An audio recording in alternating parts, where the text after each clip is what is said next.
дар ҷамъияти дорои масъулияти маҳдуди Исфарафуд бо мақсади иҷрои дастуру ҳидоятҳои асосгузори сулҳу ваҳдати миллӣ пешвои миллат, президенти ҷумҳурии Тоҷикистон муҳтарам Эмомалӣ Раҳмон тасмим гирифтаанд ки дар масоҳати 20 гектар боғҳои суперинтенсивӣ бунёд намуда, бо ин васила саҳми худро дар пешрафти соҳаи боғу тоқпарварӣ гузоранд. барои бунёди боғҳои нави сиёҳолу зиёда аз 20 000 бех ниҳолҳои мевадиҳанда аз кишвари Сербия ворид карда шуда, бо тавсеи мутахассисон ва риояи қоидаҳои агротехникӣ шинонида мешаванд. ҳамзамон бо мақсади истифодаи самараноки замин дар назар дошта шудааст ки дар қатори миёни дарахтон парваришу нигоҳубини анвои гуногуни зироати кишоварзӣ аз ҷумла сабзавот ба роҳ монда мешавад. ин иқдом дар самти таъмини корхонаҳои коркард бо ашёи хоми маҳаллӣ ва ғанигардонии бозори дохилӣ бо сабзавоти тару тоза мувофиқи мақсад аст. ЖДММ Исфарафуд имсол тасмим гирифтааст ки дар майдони 20 гектар боғи сиёҳолӯ ташкил намояд. ин ниҳолҳо чунон ки мегӯянд полукарлик мебошанд. чунон ки дида истодед, ҳоло рафти шинондани ниҳолҳо гузашта истодааст. ин ниҳолҳо бо обдиҳии қатравӣ муҷаҳҳаз гардонда мешавад. нави олу стенли мебошад ки аз ҷиҳати ҳосил бисёр ба обу ҳавои мо мутобиқ мебошад. инчунин дар майдони 1.5 гектар мо тасмим гирифтем ки гармхона бунёд намоем. гармхонаи замонавӣ насли панҷум, насли охир мебошад.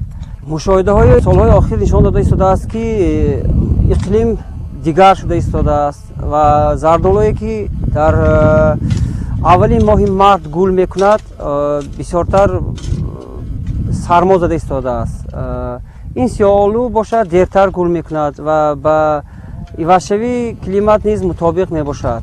бинобар ин мо тасмим гирифтем ки дарахти сиёҳолӯро шинонида боғе бунёд кунем ки оянда ҳосил диҳад ва ин ҳосилро мо ба давлатҳои хориҷа, инчунин аврупо, Россия, Қазоқистон содирот намоем. ҳамчунин Исфарафуд ният дорад бо ҷалби мутахассисони соҳа аз Туркия дар майдони 1.5 гектар замин гармхонаи замонавӣ бунёд намуда, бо парвариши маҳсулоти гуногуни кишоварзӣ дар таҳкими амнияти озуқавории мамлакат саҳмгузорӣ намояд. маврид ба зикр аст ки боғдорӣ яке аз бахшҳои сердаромади соҳаи кишоварзӣ ба ҳисоб рафта, барои таҳкими амнияти озуқаворӣ, ғанӣ гардонидани бозори дохилӣ, таъмини корхонаҳои коркард бо ашёи хоми маҳаллӣ, афзун гардонидани имконияти содиротии мамлакат ва бо кори доимӣ таъмин намудани аҳолӣ нақши муҳим дорад. иқлими Исфара бошад барои боғу тоқпарварӣ мусоид буда, солҳои охир дар ин ҷо бо дар назардошти серҳосилу сердаромад будан ба бунёди боғҳои интенсивӣ ва суперинтенсивӣ таваҷҷӯҳи махсус зоҳир мегардад. дар чунин боғҳо алон асосан ниҳолҳои зардолу, себ, олу ва шафтолу парвариш карда мешаванд. ташкили боғҳои нави интенсивӣ имкон медиҳад ки ҷойҳои нави корӣ фароҳам гардида, ҳаҷми содироти меваҳои шаҳадбор ба хориҷи кишвар афзун гардад. боғпарварони шаҳру деҳоти Исфара тасмим гирифтаанд ки соли равон дар маҷмӯъ дар майдони 30 гектар боғи нав бунёд ва дар масоҳати 200 гектар боғҳои кӯҳнаю бесамарро аз нав барқарор намоянд. бино ба иттилои раёсати кишоварзии шаҳр имсол аз тарафи соҳибкорони инфиродӣ ва ҷалби маблағҳои сектори хусусӣ танҳо аз ҳисоби аз нав барқароркунии боғот дар майдони 25 гектар бунёди боғоти нави интенсивӣ роҳандозӣ мешавад.